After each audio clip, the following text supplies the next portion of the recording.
හිරිපොද වැස්සට ආදරය කරන ඔයාලව ගොඩාක් ආදරෙන් පිළිගන්නවා. ඉතින් අපි අද කතා කරන්නේ රෝහලේදී සිද්ධ වෙන දෙයක් සම්බන්ධව. දැන් ඉතින් තිදස් අනිවාර්යයෙන්ම රෝහලට ගිහිල්ලා ආත්මය බලන්න ඕනි කියලා මුලින්ම ආත්මය බලයි. මොකද අරුෂ් වගේ කෙනෙක් නෙමෙයි තිදස් කියලා කියන්නේ.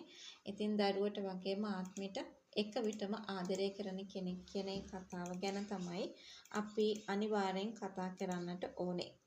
ඉතින් වීඩියෝ එකට යන්න කලින් සිහිපත් කරනවා ඒ තමයි මේ වගේ වීඩියෝස් දිනපතාම බලන්නට ඔයා කැමැත්තක් වගේම උනන්දුවකුත් තියාගෙන හිටපු කෙනෙක් නම් එහෙනම් අනිවාර්යෙන්ම ඔයාට පුළුවන්කම තියෙනවා මගේ channel එක subscribe කරලා මාත් එක්ක එකතු වෙන්න.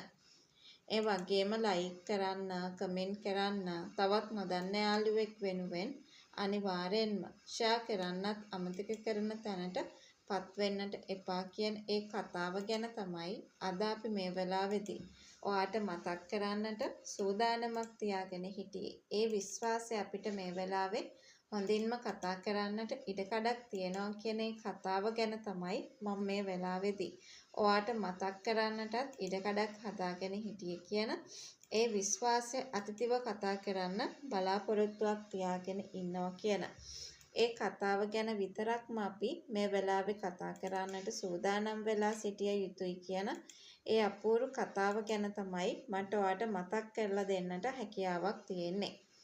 ඉතින් ඔයා මේ වගේ දෙයක් විශ්වාස කළ යුතුයි කියන ඒ කතාව ගැන අපිට මෙතනදී මතක් කරලා දෙන්නට පුළුවන්කම ලැබිලා තියෙනවා කියන ඒ කතාව ගැන තමයි අද අපි මේ වෙලාවේදී ඔයත් එක්කම කතා කරන්නට ඉඩකඩක් තියාගෙන හිටියේ. ඒ විශ්වාසය අපිට මේ වෙලාවේ හොඳින්ම කතා කරන්න ඉඩක් හදලා දීලා තියෙනවා කියන ඒ අපූර්ව කතාව ගැන තමයි අපි හැමෝම මේ වෙලාවේ කතා කරන්නට ඉඩක් හදාගෙන තියෙන්න ඕනේ. ඉතින් ආත්මේ රෝහල් ගත කරා වගේම පළවෙනි දවසේ නම් තිදැස්ට ආත්මයව බලන්නවත් හම්බ වෙන එකක් නැහැ. ගොඩාක් වෙලාවට යට ටික දවසක් එක්තැන් වෙලා ඉන්න සිදු වෙනවා. ඒ වගේම තමයි ඒ අතරතුර කාලෙදී තිදැස්ට අනිවාර්යෙන් අර කැම්පස් එකේ ටීචර් වුණ ගැහෙනවා. ඉතින් මේ කට්ටිය අඳුරනවා. මොකද කූරහරහ අඳුර ගන්න ලැබුණ හින්දා ඉතින් කොහොම හරි ආත්මගේ කතාව ගැන සම්පූර්ණයෙන් මේ කට්ටිය දැනගෙන හිටියා.